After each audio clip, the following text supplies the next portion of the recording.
નમસ્તે મિત્રો, આજે આપણે વાત કરવાના છે અમેરિકામાં રવિ પટેલ સાથે બનેલી ઘટના. અમેરિકાના ન્યુયોર્ક જેવા અતિ વિશાળ અને અજવાળા શહેરોમાં રોજ લાખો લોકો પોતાના સપનાઓને સાકાર કરવા માટે દોડતા હોય છે.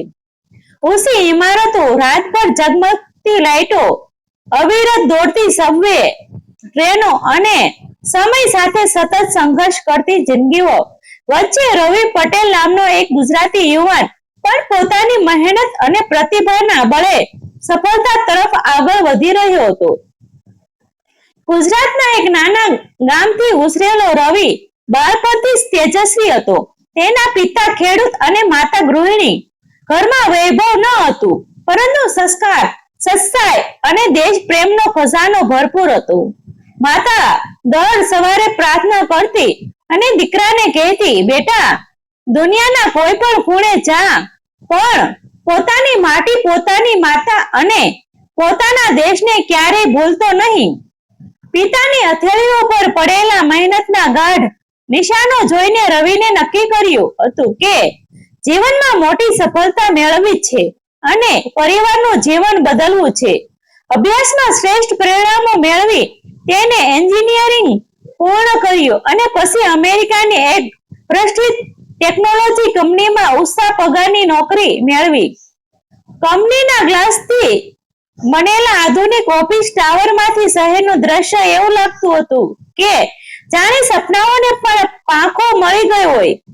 ડોલરમાં મળતો પગાર, આરામદાયક એપાર્ટમેન્ટ, નવી કાર અને વૈશ્વિક સ્તરની કારકિર્દી બધું હતું. છતાં દર રાત્રે સૂતા પહેલા તે પોતાના મોબાઈલમાં ભારતનો તિરંગો જોઈને માતૃભૂમિને નમન કરતો.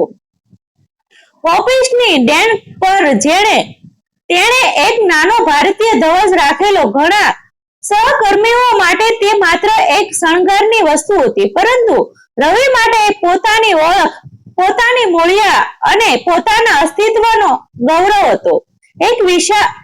એક શિયાળાની સાંજ હતી. બહાર હિમવર્ષા શરૂ થઈ હતી. શહેરની સડકો પર સફેદ હિમની ચાદર પથરાઈ રહી હતી. ઓફિસમાંથી નીકળતા પહેલા રવિએ તેની માતાને વિડીયો કોલ કર્યો. માતાએ પૂછ્યું, બેટા, ખાવાનું સમયસર કરજે ને ઠંડીથી બચજે. રવિ હળવું સ્મિત કરીને બોલ્યો, માં, તમારો આશીર્વાદ છે ને તો કશું નહીં થાય. કોલ પૂરો થયા પછી પણ માતાનો અવાજ તેના હૃદયમાં ગુંજતો રહ્યો. એ દિવસે કંપનીમાં મહત્વપૂર્ણ પ્રોજેક્ટ પૂર્ણ થયો હતો અને બધાએ તેની પ્રશંસા કરી હતી, પરંતુ રવિના મનમાં ગર્વ અને પદ કે પગારનો નહોતો. તેને ગર્વ હતો કે એક ભારતીય તરીકે તેને પોતાની કાબિલિયતથી વિશ્વમાં સ્થાન બનાવ્યું હતું. રાત્રે તે મેટ્રો સ્ટેશન પર જઈ રહ્યો હતો. હિમવર્ષા વધતી હતી. રસ્તાની એક બાજુ પર એક વૃદ્ધ માણસ બેઠેલો હતો. ફાટેલા કપડા, હાથ અને આંખોમાં નિરાશા. લોકો ઝડપથી પસાર થઈ રહ્યા હતા, કોઈ નજર પણ ન કરતા. રવિ થોડા પગલા આગળ ગયો, પરંતુ તરત જ અટકી ગયો. તેને પોતાની માતાના શબ્દો યાદ આવ્યા, દુઃખીમાં ભગવાન વસે છે. તે પાછો ફર્યો. વૃદ્ધને પૂછ્યું, સર, તમને મદદ જોઈએ? વૃદ્ધ ધીમે અવાજે બોલ્યા, 3 દિવસથી યોગ્ય રીતે ભોજન નથી મળ્યું. રવિએ તેમને નજીકથી દુકાનમાં લઈ જઈ ગરમ સૂપ, બ્રેડ, દૂધ અને જરૂરી વસ્તુઓ ખરીદી આપી. સાથે પોતાને ગરમ જેકેટ પણ ઉતારી તેમના ખભા પર મૂક્યો. વૃદ્ધની આંખોમાં આંસુ આવી ગયા. તેને કહ્યું, મારે જીવનમાં ઘણા લોકો જોયા, પણ આજે માનવતા જોઈ. રવિ આગળ વધવા જઈ રહ્યો હતો ત્યારે વૃદ્ધે પૂછ્યું, તમે ક્યાંથી છો? રવિએ ગર્વથી કહ્યું, હું ભારતમાંથી છું. વૃદ્ધ તરત જ ઊભા થઈ ગયા. કપતા હાથથી સલામ કરી બોલ્યા, તમારા દેશ દુનિયાને માત્ર વિજ્ઞાન જ નહીં, માનવતા પણ શીખવે છે. આ શબ્દો સાંભળતા જ રવિને આંખો ભીની થઈ ગઈ. તેને લાગ્યું કે હજારો માઇલ દૂર હોવા છતાં તે પોતાના દેશનું પ્રતિનિધિત્વ કરી રહ્યો છે. થોડા દિવસો પછી કંપનીમાં વાર્ષિક સમારંભ યોજાયો. વિશ્વભરના અધિકારીઓ હાજર હતા. મુખ્ય કાર્ય અધિકારીઓ જાહેર કરી કે કંપનીની સામાજિક જવાબદારી માટે ખાસ પ્રોજેક્ટ શરૂ કરશે. તેણે સૌને પૂછ્યું કે કોઈ કર્મચારી પાસે માનવતાનો પ્રેરણાદાયક અનુભવ હોય તો શેર કરે.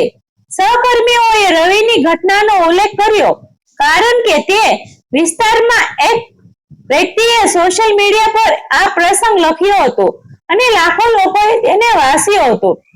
કંપનીના વિશાળ સ્ક્રીન પર વૃદ્ધ સાથેનો રવિનો ફોટો દેખાયો. સમગ્ર હોલ તાળીઓથી ગુંજી ઉઠ્યો.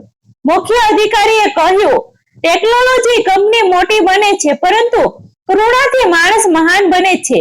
તે પછી અચાનક સમારંભના દરવાજા ખુલ્યા અને એ જ વૃદ્ધ અંદર આવ્યા. હવે તેઓ સમસ્ત કપડામાં હતા. સૌ આશ્ચર્યચકિત થઈ ગયા. તેમણે માઇક્રોસ્કોપ લઈને કહ્યું, હું સામાન્ય ભિખારી નથી. હું આ કંપનીના એક મોટા રોકાણકારોના જૂથ સાથે જોડાયેલો છું. હું શહેરમાં નિરાશ્રિતોની સ્થિતિ સમજવા માટે અજ્ઞાત રીતે રહેલો હતો. તે રાત્રે ઘણા લોકો પસાર થયા પરંતુ માત્ર એક યુવાન રોકાયો. તેણે મને પૈસા નહીં સન્માન આપ્યું. હોલમાં સન્નાટો છવાઈ ગયો.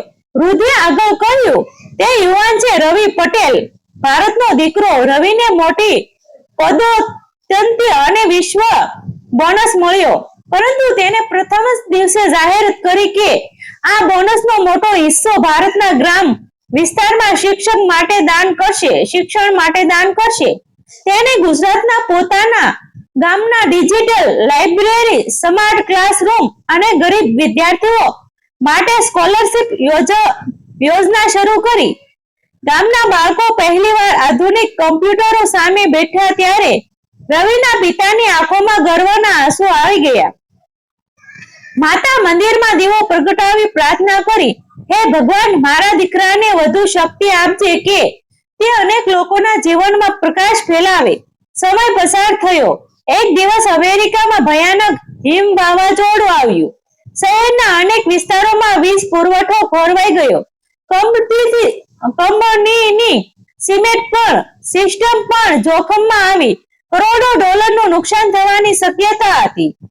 આખી ટીમ ચિંતામાં હતી. રવિ સતત 12 કલાક સુધી કાર્ય કરીને સિસ્ટમને તે સ્થિર રાખી.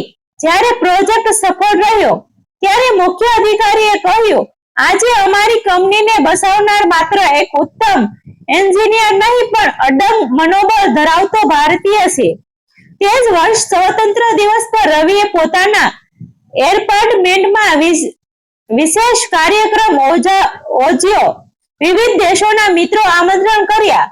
તેણે ભારતીય તિરંગો ફરકાવ્યો, રાષ્ટ્રગાન ગવડાવ્યું અને ભારતની સંસ્કૃતિ, વિજ્ઞાન, યોગ, લોકશાહી અને સહકર્મી વિશે વાત કરી. જ્યારે રાષ્ટ્રગાન વાગ્યું ત્યારે રવિની આંખોમાં અશ્રુ ઝળહળી ઉઠ્યા. તેને કહ્યું, હું અમેરિકામાં કામ કરું છું પરંતુ મારું હૃદય ભારત માટે ધબકે છે.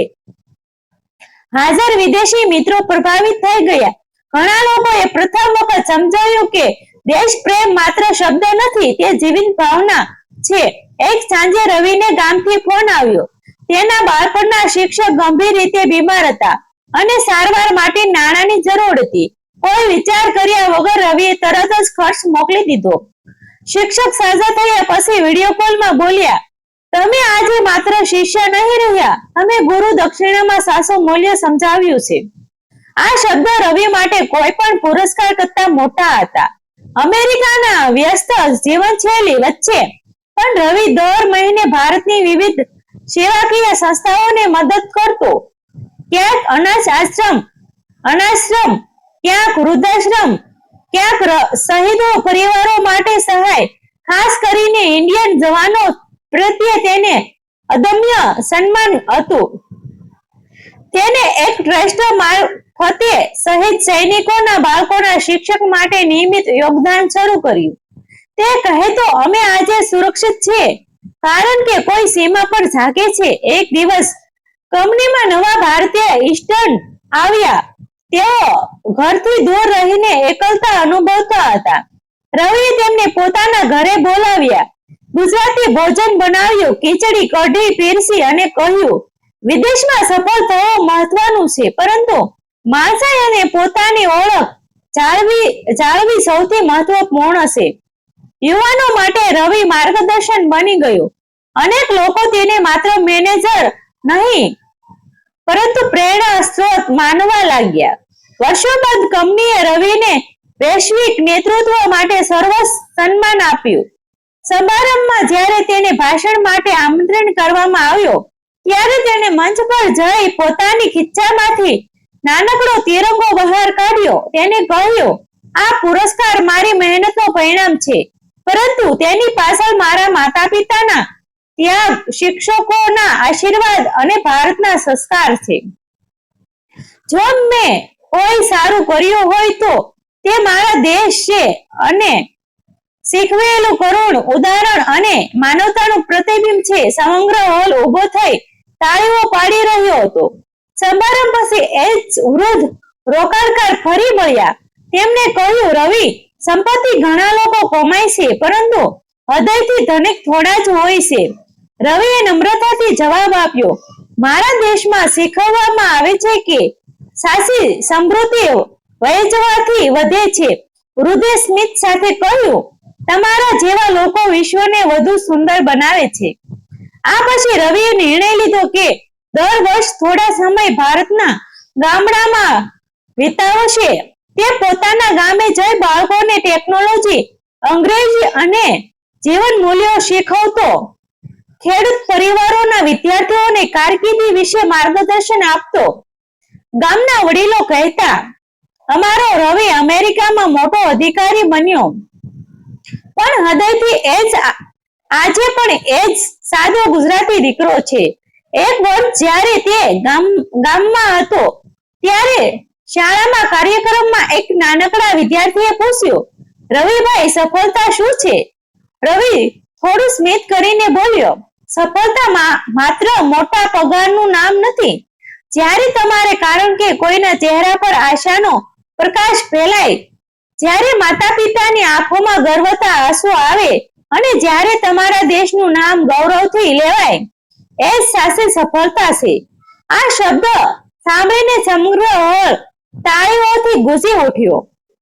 સમયના પ્રવાહમાં રવિનું નામ માત્ર એક સફળ પ્રોફેશનલ તરીકે નહીં, પરંતુ કરુણા, ઉદારતા અને દેશ પ્રેમના પ્રતીક તરીકે ઓળખાવા લાગ્યું. સોશિયલ મીડિયામાં પર તેની કથા લાખો લોકો સુધી પહોંચી. ઘણા ભારતીય યુવાનો માટે તે જીવિત ઉદાહરણ બન્યો કે વિદેશ જવું એટલે મૂળ ભૂલવી નહીં, સફળતા મેળવવી એટલે સમાજને પરત આપવું, અને દેશ પ્રેમ એટલે દરેક સાચા કાર્યમાં ભારતની સુગંધ જાળવી રાખવી. એક શાંત રાત્રે અમેરિકાના આકાશમાં ચમકતા તારાઓ તરફ જોઈ રવિ પોતાના એપાર્ટમેન્ટની બારી પાસે ઉભો હતો. ટેબલ પર નાની તિરંગો હળવે હળવે લહેરાઈ રહ્યો હતો. ફોનમાં માતાનો સંદેશ આવ્યો, બેટા, ભગવાન તને સુખી રાખે. રવિની આંખોમાં ફરી ભીનાશ આવી. તેણે ધીમે અવાજે કહ્યું, માં, હું જ્યાં પણ રહું છું ભારતનો જ રહીશ. બહાર બરફ વરસી રહ્યો હતો, પરંતુ તેના હૃદયમાં માતૃભૂમિ માટેનો પ્રેમ સૂર્ય જેવી ઉષ્ણતા ફેલાવી રહ્યો હતો. રવિ પટેલની આ ગાથા આપણને શીખવે છે કે માનવતાને એક નાની કૃપા પણ જીવન બદલાવી શકે છે. ઉદારતાથી સંપત્તિ પવિત્ર બને છે અને દેશ પ્રેમથી સફળતા અર્થપૂર્ણ બને છે. વિશ્વના સૌથી આધુનિક શહેરોમાં પણ એક ભારતીય હૃદય પોતાની સંસ્કૃતિ, સંવેદનતા અને કરુણાથી અનંત પ્રકાશ ફેલાવી શકે છે. અને કદાચ આજ ભારતની સાચી શક્તિ છે. વિજ્ઞાનમાં પ્રગતિ, હૃદયમાં દયા અને આત્મામાં દેશભક્તિ. જ્યારે પણ કોઈ યુવાન પોતાના સપનાઓ માટે દુનિયાના કોઈ પણ ખૂણે જાય ત્યારે રવિ પટેલને આ કથા યાદ અપાવે છે કે મૂળિયા જેટલા મજબૂત હોય, વૃક્ષ એટલું ઊંચું ઉગે છે, અને એ જ વૃક્ષ પોતાની છાયામાં બીજા લોકોને આશરો આપે છે. તે જ ખરેખર મહાન કહેવાય છે. મિત્રો, આ વાર્તા સત્ય આધારિત છે. આવા જ વિડીયો જોવા માટે અમારી ચેનલ સાથે બન્યા રહેજો. મિત્રો, ગમે તો શેર કરી દેજો. આભાર મિત્રો.